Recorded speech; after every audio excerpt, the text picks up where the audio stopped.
हम देखते हैं लोग कहने लगते हैं कि उम्र हो गई, नहीं तो बहुत कुछ करते, या फिर अभी तो सही उम्र नहीं है ये सब काम करने की। लेकिन प्रभुपाद स्वामी अपने बचपन से लेकर के पूरे जीवन तक अपने संकल्पों के लिए सक्रिय रहे। प्रभुपाद जी समुद्री जहाज से जब अमेरिका गए तो वो लगभग खाली जेब थे।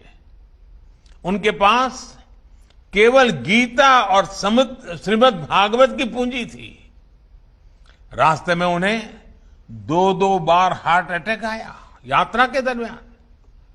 जब वो न्यूयॉर्क पहुंचे तो उनके पास खाने की व्यवस्था भी नहीं थी, रहने का तो ठिकाना ही नहीं था।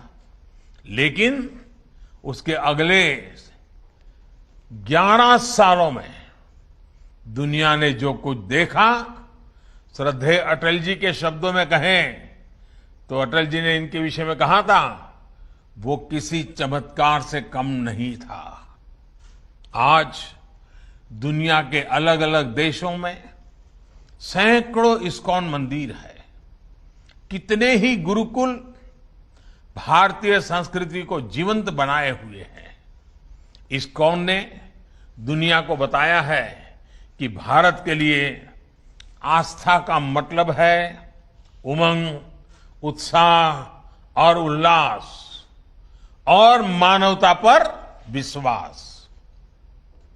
आज अक्सर दुनिया के अलग अलग देशों में लोग भारतीय वेशभूषा में कीर्तन करते दिख जाते हैं। कपड़े सादे होते हो, हाथ में ढोलक, मंजीरा जैसे वाद्य यंत्र होते हैं, हरे कृष्ण का संगीतमय कीर्तन होता है और सब एक आत्मिक शांति में झूम रहे होते हैं। लोग देखते हैं तो उन्हें यही लगता है कि शायद कोई उत्सव या आयोजन है। लेकिन हमारे यहां तो ये कीर्तन, ये आयोजन जीवन का सहज हिस्सा है। आस्था का ये उल्लासमय स्वरूप निरंतर पूरी दुनिया में लोगों को आकर्षित करता रहा है। ये आनंद आज स्ट्रेस से दबे विश्व को नई आशा दे रहा है। साथियों, गीता में भगवान कृष्ण का कथन है, अद्वेष्टा सर्वभूतानां मैत्रः करुण एवच निर्ममो निरहंकारः समदुख सुख शमी। अर्थात जो जीव मात्र से प्रेम करता है, उनके लिए करुणा और प्रेम रखता है, किसी से द्वेष नहीं करता, वही भगवान को प्रिय है। यही मंत्र हजारों सालों से भारत के चिंतन का आधार रहा है और इस चिंतन को सामाजिक आधार देने का काम हमारे मंदिरों ने किया है। इस्कॉन मंदिर आज इसी सेवा परंपरा के आधुनिक केंद्र बनकर उभरे हैं। मुझे याद है जब कच्छ में भूकंप आया था तो किस तरह इस्कॉन ने लोगों की सेवा के लिए आगे बढ़कर काम किया था। जब भी देश में कोई आपदा आई है, चाहे वो उत्तराखंड की त्रासदी हो या उड़ीसा और बंगाल में साइक्लोन की तबाही, इस्कॉन ने समाज का संबल बनने का काम किया है।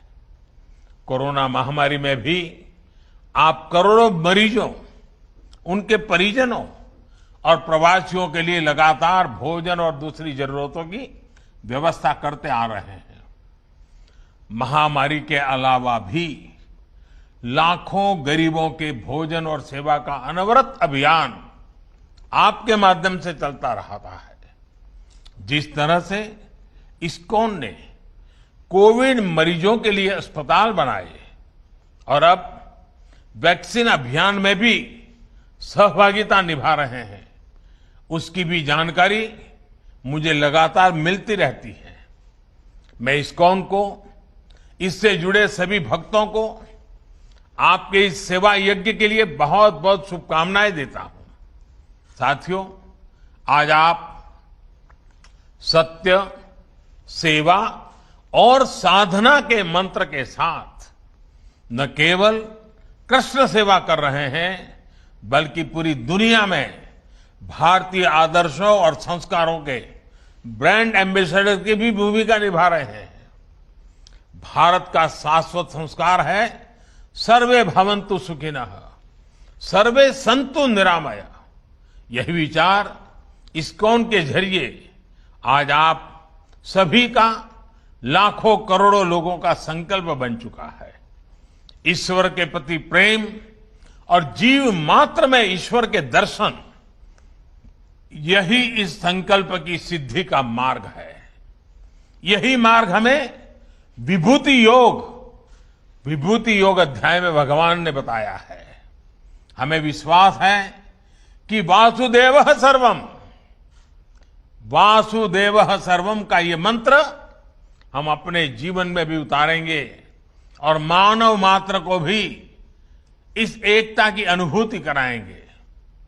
इसी भावना के साथ आप सभी का बहुत बहुत धन्यवाद।